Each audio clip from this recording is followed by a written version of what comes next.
조건문과 반복문에 대해서 알아보겠습니다. 조건문은 사용자가 원하는 어떤 특정한 조건에 이제 미리 작성해둔 로직을 실행시키거나 혹은 코드를 실행시킬 수 있는 것을 말하고요. 반대로 해당 조건을 만족하지 않는 경우에 대해서도 그 반대에 해당하는 로직을 수행을 할 수가 있습니다. 조건문은 주로 불리언 타입의 값을 기반으로 동작을 하고요. 어떤 조건이 참일 때 그 원하는 로직을 수행을 할 수가 있습니다. 반대로 아까 말씀드린 원하지 않는 경우는 해당 조건이 false 값으로 떨어질 때 다른 로직을 수행을 할 수가 있습니다. 반복문은 크게 두 가지가 있는데 첫 번째로 for문, 두 번째로 while문이 있습니다. while문 같은 경우에는 정해진 범위에 대한 반복이라고 적어놨습니다. 그 이유는 앞서 배운 이제 리스트와 같은 이터러블 객체에 대해서 길이가 한정되어 있기 때문에 해당 이터러블 객체를 순회하면서 반복적으로 어떤 동작이나 행위를 수행하는 데 적합한 반복문이기 때문입니다. 반대로 while문 같은 경우에는 물론 이터러블 객체와 연관된 로직을 작성을 할 수는 있지만 그 객체에 초점을 맞추기보다는 특정 조건을 만족하는 것에 더 집중을 하는 반복문입니다. 그래서 그 조건이 언제 만족할지 모를 때는 그 길이가, 즉 범위가 정해져 있지 않겠죠.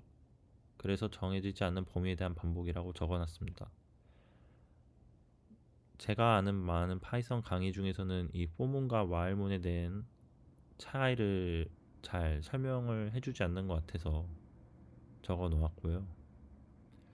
그리고 이제 어느 정도 이제 코드를 작성하는 것에 익숙해지다 보면은 사실 for문이 좀 더 사용 빈도수가 많기는 한데 그 for문을 사용하는 과정에서 이제 뭔가 다른 오류나 예외 케이스 같은 거를 처리해야 되는 경우가 많이 생깁니다. 그러면은 이제 if문이 점점 늘어나고, 즉 조건문이 많이 늘어나게 되면서 많은 경우의 수를 직접 고려를 하다 보니 코드도 점점 길어지고 가독성도 떨어지면서 오류가 날 확률이 더 늘어납니다. 왜냐면은 고려하지 못한 사항은 분명 사람이 생각했을 때 그런 직관적인 이제 추론과 많이 벗어날 때가 있거든요. 그리고 그 반복문을 제어하기 위한 또 두 가지 도구가 존재하는데 첫 번째가 브레이크. 그 반복문 안에 있는 동일 뎁스에 브레이크문이 존재한다. 그럼 해당 반복문은 그 즉시 종료를 하게 됩니다.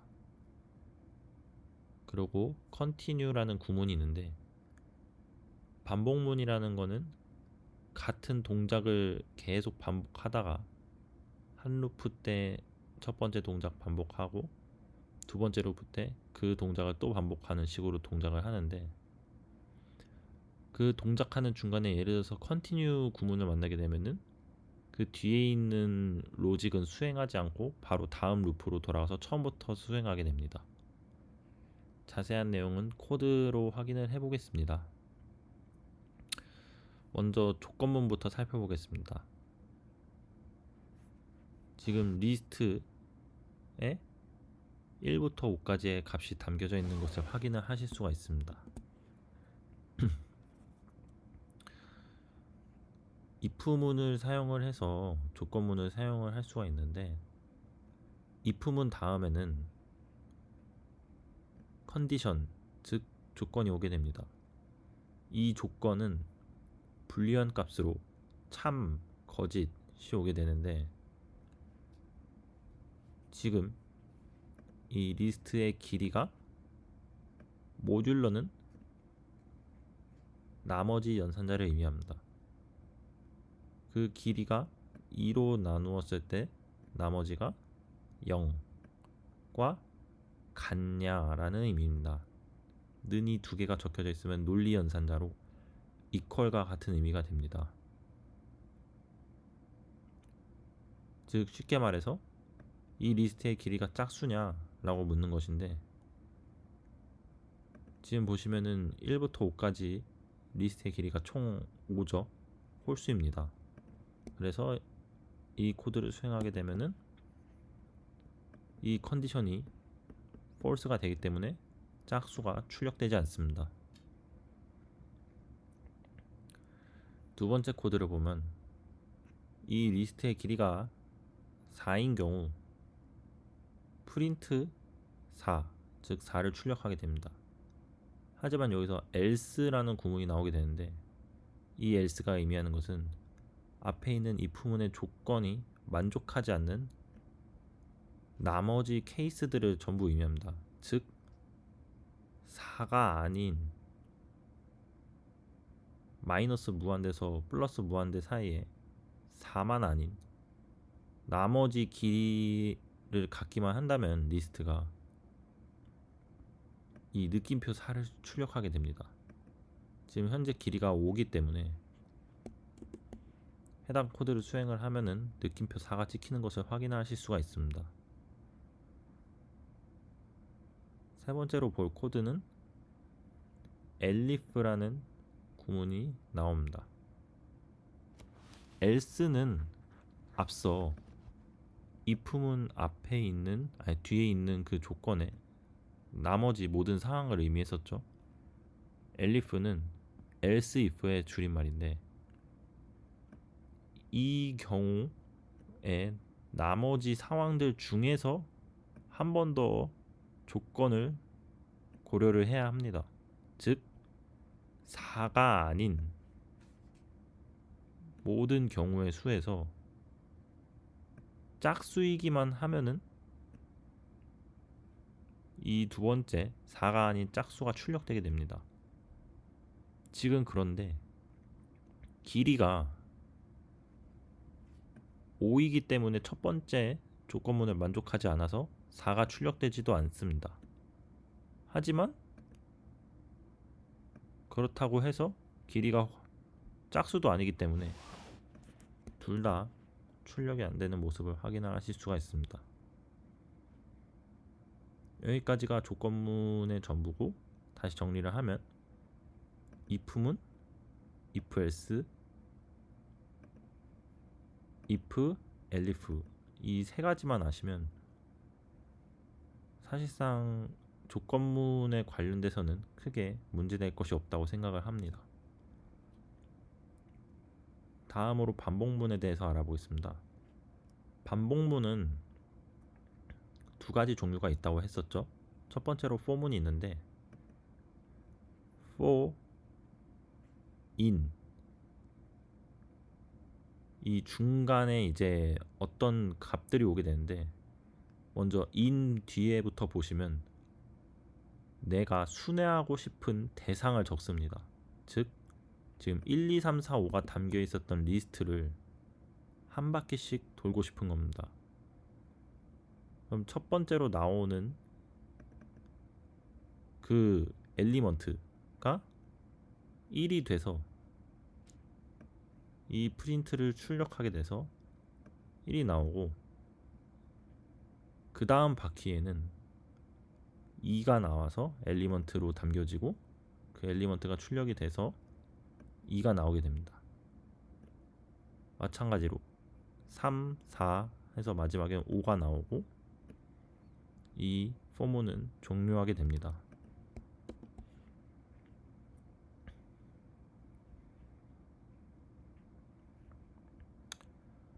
두 번째로 enumerator라는 구문이 있는데, 이 enumerator를 작성을 하면은 아까는 단순히 그 리스트의 값이 한 개씩 출력이 됐었죠. 이 엘리먼트를 통해서, 엘리먼트라는 변수를 통해서. 하지만 이 이뉴머레이터를 쓰게 되면은 이 이뉴머레이터로 감싸면 리스트를 그 값도 받을 수 있지만 해당 값의 인덱스, 즉 몇 번째인지도 알 수가 있습니다. 그래서 두 값을 동시에 출력을 하면 1은 0번째 값이고 2는 1번째 값, 1번째 인덱스를 말하는 거죠. 해서 마지막 값 5는 네 번째 인덱스의 값을 의미하게 됩니다. 프로그래밍을 하시다 보면 이 이뉴머레이트를 많이 사용하게 되실 겁니다. 예를 들어서 이 값은 어떤 게 뭐 올지 사실 알 수가 없죠. 저희가 어떤 리스트를 사용하느냐에 따라 지금처럼 숫자일 수도 있지만 뭐 문자열이 될 수도 있고 어떤 다른 객체가 될 수도 있는 건데, 제가 원하는 순서, 그러니까 뭐 예를 들어서 뭐 짝수 번째 값만 원할 수도 있는 거고 뭐 홀수 번째 값만 원할 수도 있는 거고 아니면 뭐 특정 배수 단위로도 원할 수가 있겠죠. 그럴 때 이뉴머레이트를 사용을 해서 인덱스와 if를 같이 활용을 해주시면 더 자유로운 코딩을 하실 수가 있게 됩니다. 세 번째로 볼 거는 TQDM이라는 건데요. 이 친구를 많이 알려주지는 않는데 이제 사실 주로 목적은 뭔가 반복하는 작업을 모니터링하기 위한 목적으로 많이 사용이 됩니다. 예를 들어서 지금은 값이 5개밖에 없어서 리스트에 뭐 금방 끝나긴 하죠. 하지만 실제로 데이터가 많아지면 많아질수록 이 반복문을 순회하는데도 엄청나게 많은 시간이 소요가 될 것입니다. 뭐 길게는 1시간이 될 수도 있고 몇 날 며칠이 될 수도 있는 거죠. 근데 이때 아무것도 표시가 되지 않고 기다리기만 한다면 이게 잘 동작하는 코드인지 알 수가 없겠죠. 그럴 때 사용하는 기법입니다. TQDM을 사용하기 위해서는 먼저 TQDM이라는 패키지를 from을 통해서 불러와주고 그 안에 있는 TQDM이라는 함수를 임포트 해주면 됩니다. 그래서 내가 순회하고 싶은 객체를 대상으로 TQDM의 인자로 전해주면 그 친구를 이제 리스트처럼 똑같이 포문에 사용을 할 수 있게 됩니다. 그럼 첫 번째 값을 뽑아서 프린트를 한번 해보겠습니다. 그리고 이 위에 time이라는 이제 파이썬에서 기본적으로 제공해주는 패키지인데요. 모듈이라고 써있죠. 이 친구를 임포트를 하면은 시간에 관련된 함수도 동작도 수행을 할 수가 있습니다. 그래서 리스트에 담겨있는 값을 순회하면서 하나씩 출력하고 1초씩 멈춰주는 겁니다.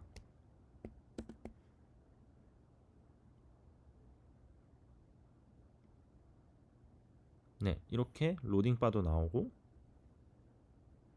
이게 몇 초 걸릴지 예측도 해주기 때문에 참 보기 좋습니다. 그리고 이 TQDM에 대해서 조금 더 뭐 추가적인 말씀을 드리자면은 이제 구글에서 공식 도큐멘테이션을 참고하시면 되겠지만 뭐 다른 슬랙이라든가 여러 가지 채널을 같이 연동을 해서 실시간으로 알림 같은 것도 받아볼 수 있는 걸로 알고 있습니다. 이 TQDM이 지금 엘리먼트를 프린트를 하고 있기 때문에 이 로딩바가 이렇게 여러 개가 나오게 된 건데요. 사실 실제 용도는 이렇게 사용을 합니다. TQDM을 이제 리스트로 감싸주게 되면은 리스트를 TQDM으로 감싸주게 되면은 이제 사실 TQDM은 클래스이기 때문에 이 객체가 나오게 됩니다. 그걸 저희는 로더라는 변수로 정의를 했고요. 이 로더라는 변수를 포문을 통해 순회하면서 set postfix라는 함수를 호출해 줍니다. 그리고 이 안에 내가 원하는 키와 밸류를 집어넣게 주면 이 키는 어떤 걸 쓰든 상관없습니다. 그러면은 이 키가 이 엘리먼트를 의미하게 되고 이 엘리먼트는 이 숫자를 의미하게 됩니다. 다시 한번 보시죠.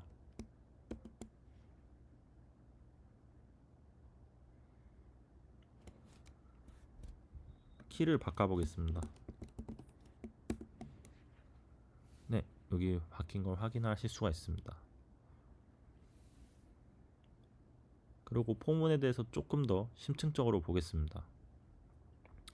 사실 포문이라는 것은 이런 이터러블한 객체들을 실제로 이터레이터라는 객체로 변환을 하여서 내부적으로 next라는 함수를 호출하는 방식으로 동작을 하게 됩니다. 이 L이라는 리스트 객체를 파이썬에서 기본적으로 제공해주는 이터라는 함수로 감싸주게 되면은 이 it라는 변수를 통해서 한번 확인을 해보시죠. 0x7fb 어쩌고저쩌고 이 주소 번지수에 존재하는 리스트 이터레이터라는 객체가 보이게 됩니다. 기존에 알던 그 리스트가 아니죠. 그래서 사실 포문에서는 이 next가 호출되고 있는 겁니다. next it를 하게 되면 리스트의 첫 번째 값이 나오게 되고 또 한 번 더 next를 호출하게 되면 2, 3, 4, 5까지 호출되게 되고 한 번 더 next를 호출하게 되면은 stop iteration이라는 에러를 뱉게 됩니다. 더 이상 다음 값을 불러올 수가 없는 거죠. 그래서 포문에서는 사실 이렇게 next를 호출하는 방식으로 동작을 하고 있습니다. 다음으로 while문을 보겠습니다. 현재 while문은 이제 조건을 만족해야 된다고 했었죠. 이 L은 길이가 5인 리스트였고 이것도 하나의 if문처럼 컨디션이죠. 리스트 L의 길이가 0보다 큰 동안, 그러니까 크면은 이 컨디션은 true가 되기 때문에 아래에 있는 코드들을 반복적으로 수행을 하게 됩니다. 하지만 이 아래에 있는 동작을 다 하고 나서 다시 돌아가서 봤을 때 해당 조건이 만족하지 않으면 더 이상 while문은 동작하지 않습니다. 현재 길이는 5죠. 그래서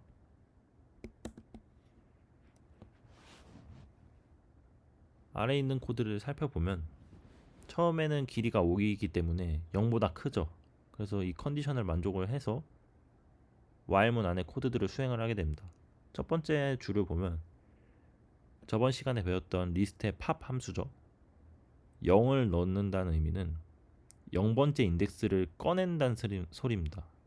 그럼 리스트의 0번째 값은 1이기 때문에 엘리먼트에 1이 담기게 되고 리스트에서는 1이 제거가 되겠죠. 그럼 그 1을 출력하고 이 부분이죠.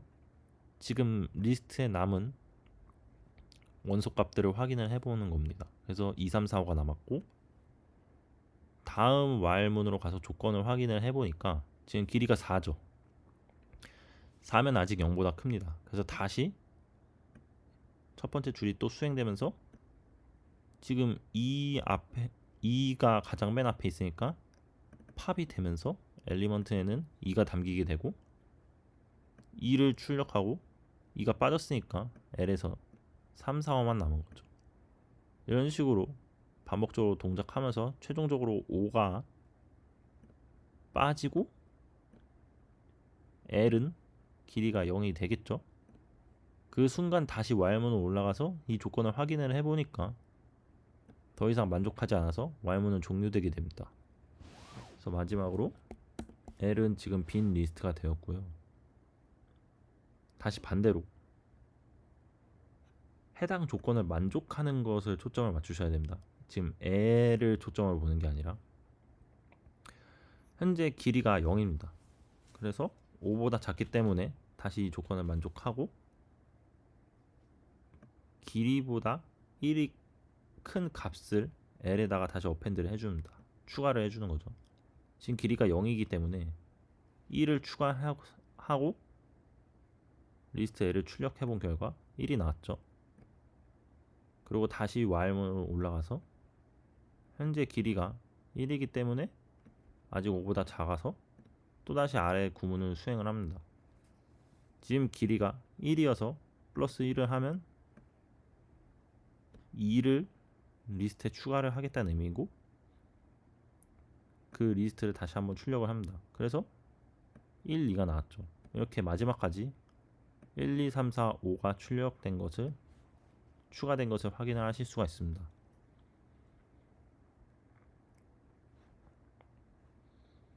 다음으로 반복문을 제어하기 위한 컨티뉴와 브레이크문을 살펴보겠습니다. 기존에 포문과 if문을 활용을 해서 다음과 같이 코드를 작성을 할 수가 있습니다. 현재 L에는 1, 2, 3, 4, 5가 담겨있는 상태고 해당 엘리먼트가 짝수가 아닌 경우에, 즉 홀수인 경우를 말하는 거겠죠. 그 값들을 출력을 해보는 겁니다.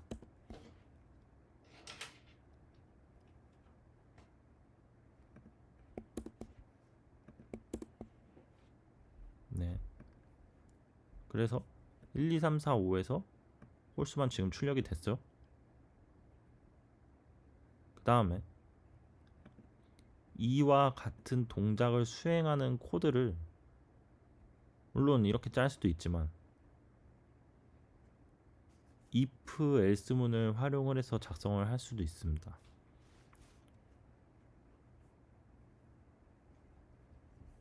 이 리스트 L로부터 하나씩 값을 꺼내오는데 엘리먼트에 그 값이 짝수인 경우에는 그냥 패스를 한 겁니다. 아무것도 하지 않은 거예요.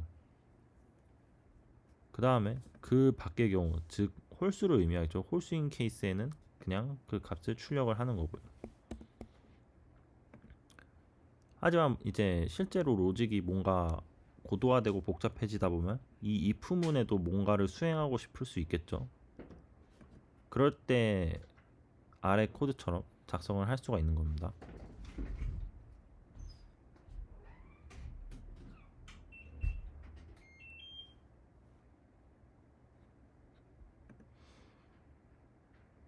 다음으로 컨티뉴문을 볼 수가 있는데요. 해당 엘리먼트가 2로 나눠 떨어질 때, 즉 짝수일 때 그냥 무시를 하겠다는 의미입니다. 지금 현재 포문 아래에는 총 3줄의 코드가 있는데 컨티뉴문을 만나는 순간 이 밑으로의 포문 아래에 있는 동작은 더 이상 수행하지 않겠다는 의미입니다. 그래서 프린트를 뛰어넘고 다음 포문에서 엘리먼트가 2로 나눠 떨어지지 않을 땐 이 조건문을 만나지 않아서 컨티뉴를 수행하지 않겠죠. 그래서 바로 프린트가 되는 겁니다. 그래서 135가 출력이 되고요. 다음으로 브레이크를 보면 이 엘리먼트가 3보다 커지면 해당 포문을 종료를 하는 겁니다.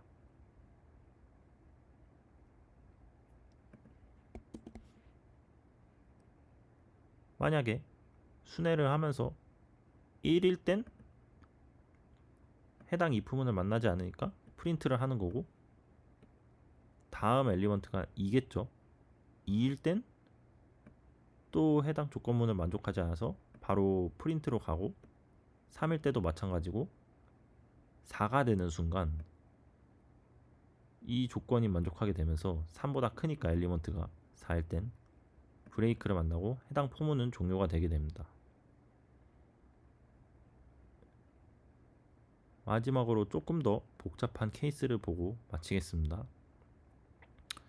아래와 같은 구조를 이제 이중 포문이라고 그러는데요. 중첩 포문이라고도 하고,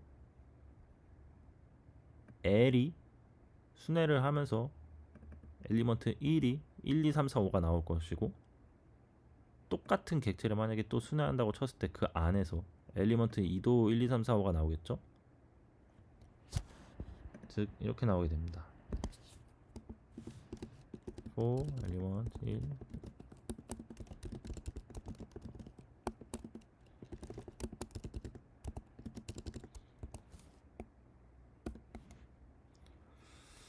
엘리먼트 1이 1일 때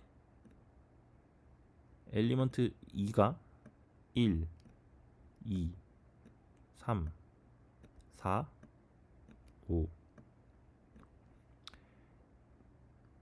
엘리먼트가 1이 2일 때